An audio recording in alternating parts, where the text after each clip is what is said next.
সবাইকে স্বাগত। দীপ্ত সন্ধ্যার সংবাদে সাথে রয়েছে দোলা ডলরেস। শুরুতেই জানাবো সংবাদ শিরোনাম।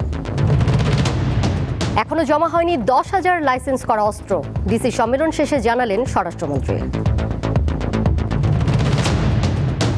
দেশে পৌঁছেছে হাম রুবেলার টিকার নতুন চালান, সবশেষ 24 ঘন্টায় হামে 7 জনের মৃত্যু। ভারতে 25 মে শুরু সাফ নারী ফুটবল, প্রস্তুতি নিতে কাল থাইল্যান্ড যাচ্ছেন খেলোয়াড়রা।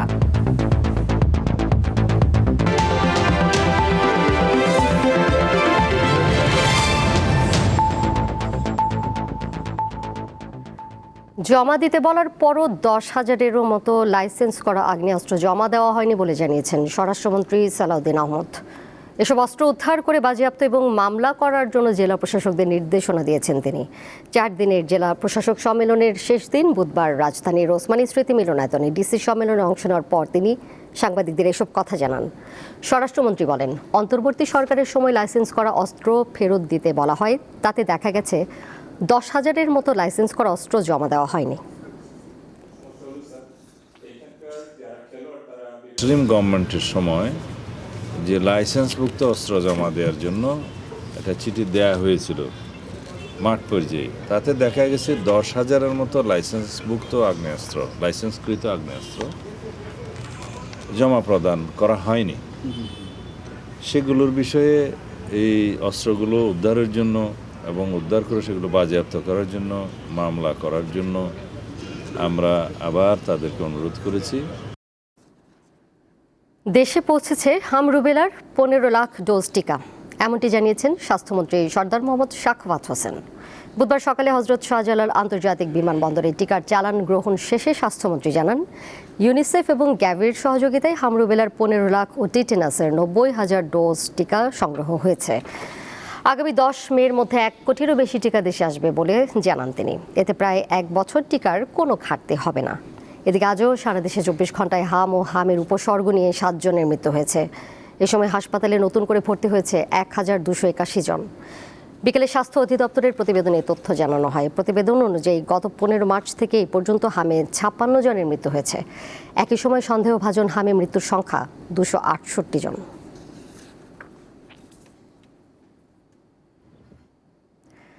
হাওরের পাকা ধান পানিতে তলিয়ে যাওয়ায় ক্ষতির মুখে হবিগঞ্জ, নেত্রকোনা, মৌলভীবাজার ও ব্রাহ্মণবাড়িয়ার শত শত কৃষক। স্বল্প পরিমাণে ধান সংগ্রহ করতে পারলেও রোদের অভাবে সেগুলো নষ্ট হচ্ছে। এতে চরম দুশ্চিন্তায় কৃষকরা। এই চিত্র হবিগঞ্জের হাওর এলাকার। টানা বৃষ্টি ও উজানের ঢলে জেলার বানিয়াচং, আজমিরিগঞ্জ, বাহুবল ও লাখাই উপজেলার বিভিন্ন হাওরের প্রায় 13,000 হেক্টর জমির পাকা ধান তলিয়ে গেছে পানিতে। বুক সমান পানিতে নেমে কিছু ধান কাটলেও তা গোলায় তোলার আগেই পচে গেছে শুকাতে না পারায়। এই অবস্থায় চরম ক্ষতির মুখে প্রায় 20,000 কৃষক। নিবার মতন না,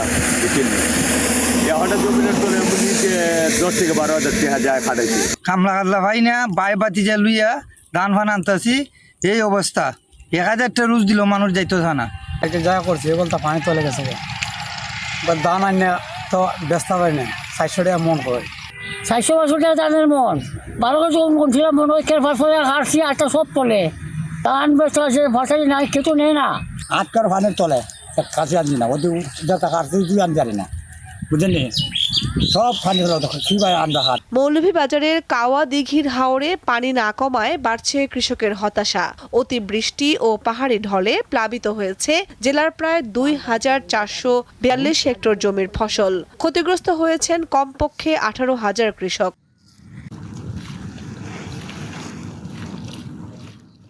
আরেক জেলা ব্রাহ্মণবাড়িয়ায় পানির নিচে অন্তত 305 হেক্টর জমির ফসল। ক্ষতিগ্রস্ত কমপক্ষে 1,000 কৃষক। কামরুন নাহার, দীপ্ত, বার্তাকক্ষ। পাবনার রূপপুর পারমাণবিক বিদ্যুৎ কেন্দ্র দেশের জ্বালানি নিরাপত্তায় নতুন দিগন্ত উন্মোচন করতে যাচ্ছে। তবে বিশাল এই কর্মযজ্ঞের সমান্তরালে জনমনে ঘুরপাক খাচ্ছে নিরাপত্তা আর ঝুঁকির প্রশ্ন। কি ধরনের কারিগরি বা পরিবেশগত ঝুঁকি থাকতে পারে এই প্রকল্পে? আন্তর্জাতিক মানদণ্ডই বা কতটা মানা হচ্ছে? এই মেগা প্রকল্প নিয়ে ধারাবাহিক প্রতিবেদনের দেখুন শেষ পর্ব। পদ্মার পাড়ে মাথা তুলে দাঁড়িয়েছে দেশের প্রথম পারমাণবিক বিদ্যুৎ কেন্দ্র। এটি শুধু স্বপ্ন নয়, এখন দৃশ্যমান বাস্তবতা। পারমাণবিক শক্তি মানেই যেমন অসীম সম্ভাবনা, তেমনি থাকে সতর্কতার দায়বদ্ধতা। বিশেষজ্ঞরা বলছেন, রাশিয়ার সর্বাধুনিক VVER 1200 প্রযুক্তির এই রিঅ্যাক্টরটি 3+ জেনারেশনের, অর্থাৎ অত্যাধুনিক প্রযুক্তি ব্যবহার করা হয়েছে, যা সর্বোচ্চ নিরাপত্তা নিশ্চিত করার কথা। রূপপুরের প্রধান নিরাপত্তা বৈশিষ্ট্য হল এর ডাবল কন্টেইনমেন্ট সিস্টেম, অর্থাৎ যদি কোনো কারণে ভেতরে বড় ধরনের দুর্ঘটনা ঘটে তবে তেজস্ক্রিয়তা বাইরে আসতে পারবে না। এমনকি একটি বড় বিমান আছড়ে পড়লেও এর মূল রিঅ্যাক্টরের ক্ষতি হওয়ার সম্ভাবনা ক্ষীণ। এটা টেকনোলজিক্যাল ডেভেলপমেন্ট, অনেক সেফটি মেজার নেওয়া হয়েছে। এটা যদি দুর্ঘটনা পতিত হয় তাহলে যে গলিত পদার্থটা থাকবে এটাকে সে ক্যাচ করে মাটির নিচে আবদ্ধ করে দিবে, যার কারণে রেডিয়েশনের বাইরে যাওয়ার সুযোগ হবে না। নিরাপত্তা নিশ্চিত করা হলেও বিশেষজ্ঞরা কিছু সম্ভাব্য ঝুঁকির কথা উড়িয়ে দিচ্ছেন না। এর মধ্যে রয়েছে বর্জ্য ব্যবস্থাপনা এবং পদ্মার পানি ভারসাম্য। সবচেয়ে বড় ঝুঁকি কারিগরি নয়, বরং দক্ষ জনবল ও ব্যবস্থাপনা। পারমাণবিক বিদ্যুৎ কেন্দ্র পরিচালনায় সামান্যতম মানবিক ভুল মারাত্মক হতে পারে। অপারেশনাল টিম কতটা আন্তর্জাতিক মানের প্রশিক্ষণপ্রাপ্ত এবং সংকটে তারা কতটা দ্রুত সিদ্ধান্ত নিতে পারবে, সেটাই আসল পরীক্ষা। এই রিঅ্যাক্টরগুলো হাইওয়ের একদম কাছাকাছিতে, একদম দেখা যায় যে এরকম একটি অবস্থা, এবং আশেপাশে জনমানব রয়েছে, জনবসতি রয়েছে। সো এটি লোকেশনাল দিক থেকেও একটি সেন্সিটিভ জায়গাতে আছে। এটাই হলো সবচেয়ে বড় চ্যালেঞ্জিং, যে দক্ষ ব্যবস্থাপনা, আন্তর্জাতিক মানসম্পন্নভাবে ব্যবস্থাপনা করা।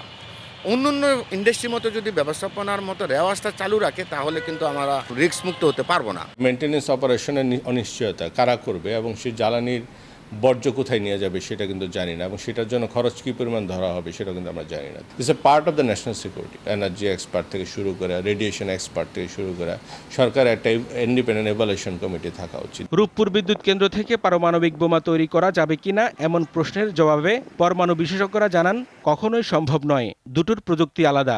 এটা কখনোই সম্ভব না, কারণ পারমাণবিক বিদ্যুৎ কেন্দ্রে যে জ্বালানিটা আমরা ব্যবহার করি এটা হলো ইউরেনিয়াম-235। এটার সমৃদ্ধকরণ লেভেলটা হয় 3 থেকে 5%।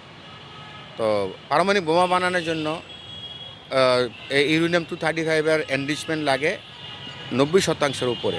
সরকার এবং প্রকল্প সংশ্লিষ্টরা বারবার আশ্বস্ত করেছেন, ফুকুশিমা বা চেরনোবিলের মতো দুর্ঘটনার পুনরাবৃত্তি ঠেকাতে এখানে প্যাসিভ সেফটি সিস্টেম রাখা হয়েছে, অর্থাৎ বিদ্যুৎ সংযোগ বিচ্ছিন্ন হলেও রিঅ্যাক্টর স্বয়ংক্রিয়ভাবে ঠান্ডা হওয়ার ক্ষমতা রাখে।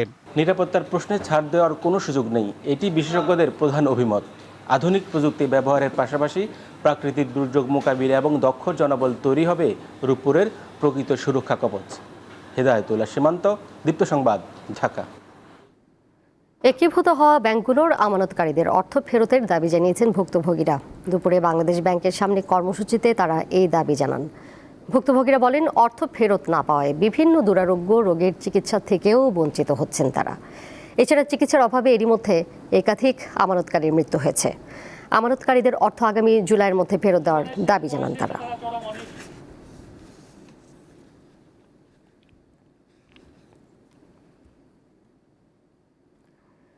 নেত্রকোনার মদন উপজেলায় 11 বছর বয়সী এক মাদ্রাসা ছাত্রীর অন্তঃসত্ত্বা হয়ে পড়ার ঘটনায় করা মামলার আসামি আমানুল্লাহ সাগরকে গ্রেপ্তার করেছে র্যাব। ময়মনসিংহের গৌরীপুর উপজেলা থেকে মঙ্গলবার গভীর রাতে তাকে গ্রেপ্তার করে র্যাবের একটি দল। মামলার এজাহারে বলা হয়, ওই শিক্ষক 4 বছর আগে একটি মহিলা কওমি মাদ্রাসা প্রতিষ্ঠা করেন। শিশুটি তার নানার বাড়িতে থেকে সেখানে লেখাপড়া করত। সম্প্রতি শিশুটি অসুস্থ বোধ করছিল এবং তার মধ্যে শারীরিক পরিবর্তন দেখা যায়। গত 18 এপ্রিল শিশুটিকে মদন উপজেলা শহরের একটি ক্লিনিকে নেওয়া হলে সে অন্তঃসত্ত্বা বলে নিশ্চিত করেন চিকিৎসকরা। এই ঘটনায় ওই ছাত্রীর মা গত 30 এপ্রিল বাদী হয়ে থানায় মামলা করেন। দুপুরে ময়মনসিংহের র্যাব 14 কার্যালয় সংবাদ সম্মেলনে জানানো হয়, গত 23 এপ্রিল হজরত ফাতেমাতুজ জোহরা মহিলা কওমি মাদ্রাসার প্রতিষ্ঠাতা ও শিক্ষক আমানুল্লাহ মাহমুদি ওরফে সাগরের বিরুদ্ধে শিশু ধর্ষণের অভিযোগে মামলা হয়। গত কিছুদিন থেকে শিশুটির মা শারীরিক অবস্থার পরিবর্তন দেখে 18 April 2026 modern diagnostic centre Madan নেত্রকোনায় চিকিৎসকের শরণাপন্ন হলে শিশুটি 7 মাসের অন্তঃসত্ত্বা বলে জানা যায়। ডিএনএ টেস্টের প্রয়োজন হলে অবশ্যই আদালতের পারমিশন সাপেক্ষে তদন্তকারী কর্মকর্তা অবশ্যই সেটা করবেন। তদন্তের সাথে যা যা করা দরকার আমরা কিছুক্ষণের মধ্যেই এই আসামিকে সংশ্লিষ্ট থানায় হস্তান্তর করব। নওগাঁ ও নাটোরে বজ্রপাতে 4 কৃষকের মৃত্যু হয়েছে, আহত হয়েছেন আরও 2 জন। নওগাঁর মহাদেবপুর ও নিয়ামতপুরে বজ্রপাতে দিলীপ বর্মন ও অনুকূল চন্দ্র মাহন্ত সহ 3 কৃষকের মৃত্যু হয়। এ সময় আরও 2 কৃষক গুরুতর আহত হন। এছাড়া নাটোরের লালপুরে জমিতে কাজ করার সময় বজ্রপাতে আজিজ মণ্ডল নামে 1 কৃষকের মৃত্যু হয়েছে। লালপুর থানার ভারপ্রাপ্ত কর্মকর্তা ঘটনার সত্যতা নিশ্চিত করে জানান, মরদেহ পরিবারের কাছে হস্তান্তর করা হয়েছে।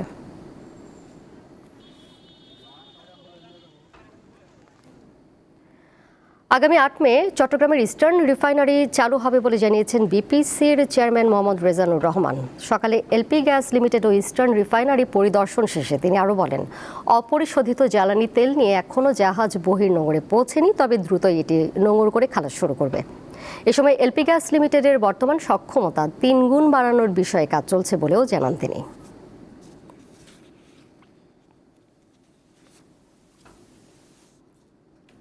দেশের বাইরের খবর।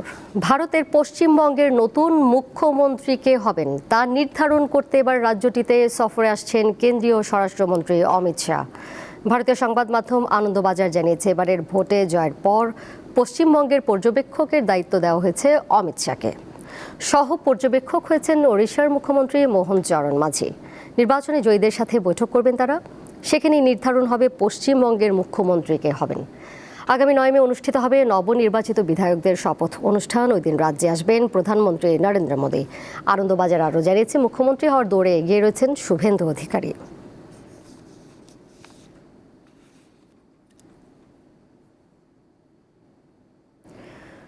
চলমান যুদ্ধ বন্ধে সমঝোতার চূড়ান্ত পর্যায়ে রয়েছে যুক্তরাষ্ট্র ও ইরান। এই শান্তি প্রক্রিয়ার সঙ্গে যুক্ত পাকিস্তানের একটি সূত্র বার্তা সংস্থা রয়টার্সকে এ তথ্য নিশ্চিত করেছে। পাকিস্তানি ওই সূত্রটি রয়টার্সের কাছে এই খবরের সত্যতা নিশ্চিত করে জানিয়েছে, 2 পক্ষ একটি সমঝোতা স্মারক সইয়ের কাছাকাছি পৌঁছেছে। মার্কিন সংবাদ মাধ্যম এক্সিওস জানিয়েছে, হরমুজ প্রণালী আবার খুলে দেওয়ার লক্ষ্যে শুরু করা অভিযানটি স্থগিত করেছেন মার্কিন প্রেসিডেন্ট ডোনাল্ড ট্রাম্প। প্রতিবেদনে বলা হয়, আগামী 48 ঘন্টার মধ্যে বেশ কিছু গুরুত্বপূর্ণ বিষয়ে ইরানের জবাব আশা করছে যুক্তরাষ্ট্র। তবে এই বিষয়ে মার্কিন পররাষ্ট্র দপ্তর বা হোয়াইট হাউস তাৎক্ষণিকভাবে কোনো মন্তব্য করতে রাজি হয়নি। সম্ভাব্য এই চুক্তির শর্তাবলী সম্পর্কে এক্সিওস বলেছে, চুক্তির আওতায় ইরান তার ইউরেনিয়াম সমৃদ্ধকরণ কর্মসূচি স্থগিত রাখার প্রতিশ্রুতি দেবে। বিনিময়ে যুক্তরাষ্ট্র ইরানের ওপর থেকে নিষেধাজ্ঞা তুলে নেবে এবং জব্দ করা কয়েক বিলিয়ন ডলার ফেরত দেবে। এছাড়া উভয় পক্ষই হরমুজ প্রণালীতে জাহাজ চলাচলের ওপর আরোপিত বিধিনিষেধ তুলে নিতে সম্মত হবে। খেলার খবর। 25 মে ভারতের গোয়ায় শুরু হচ্ছে সাফ নারী ফুটবল টুর্নামেন্ট। টুর্নামেন্টে প্রস্তুতির জন্য কাল থাইল্যান্ডের উদ্দেশ্যে দেশ ছাড়বে বাংলাদেশ নারী ফুটবল দল। দুপুরে বাফুফে ভবনে ঘোষণা করা হয় বাংলাদেশ নারী দলের স্কোয়াড। অধিনায়কত্ব করবেন আফ্রিদা খন্দকার। দলে আছেন ঋতুপর্ণা চাকমা, শামসুন নাহার, রূপনা চাকমা, মিলি আক্তার, মারিয়া মান্দা, মনিকা চাকমা, মোসাম্মদ সাগরিকাদের মতো পরিচিত মুখ। সাফের টানা 2বারের চ্যাম্পিয়নদের এবার হ্যাটট্রিক শিরোপা জয়ের মিশন। টুর্নামেন্টে প্রত্যাশা অনুযায়ী সাফল্য পেতে থাইল্যান্ডে 2 সপ্তাহের ট্রেনিংয়ের পাশাপাশি 10 ও 22 মে দেশটির 2টি প্রিমিয়ার ডিভিশন ক্লাবের সঙ্গে প্রস্তুতি ম্যাচ খেলবে পিটার বাটলারের শিশুরা। মূল টুর্নামেন্ট শুরু হবে 25 মে ভারতের গোয়াতে। থাইল্যান্ড থেকে প্রস্তুতির শেষে 23 মে গোয়া পৌঁছাবে বাংলাদেশের নারীরা।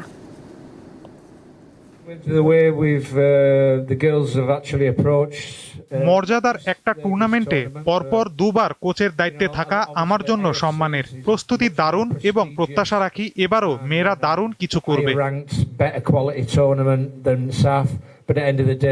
যখন ভালো খেলে কেউ তখন তাকে বেশি একটু ভালো বলা হয়, আবার যখন একটু খারাপ খেলে তাকে আরেকটু বেশি খারাপ বানিয়ে বলা হয়।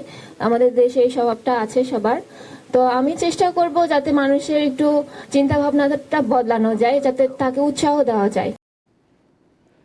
এর সাথে শেষ করব দীপ্ত সন্ধ্যার সংবাদ। যাবার আগে শিরোনামগুলো জানিয়ে দেব আরও একবার। এখনো জমা হয়নি 10,000 লাইসেন্স করা অস্ত্র, ডিসি সম্মেলন শেষে জানালেন স্বরাষ্ট্রমন্ত্রী। দেশে পৌঁছেছে হাম রুবেলার টিকার নতুন চালান, সবশেষ 24 ঘন্টায় হামে 7 জনের মৃত্যু। ভারতে 25 মে শুরু সাফ নারী ফুটবল। প্রস্তুতি নিতে কাল থাইল্যান্ডে যাচ্ছেন খেলোয়াড়রা।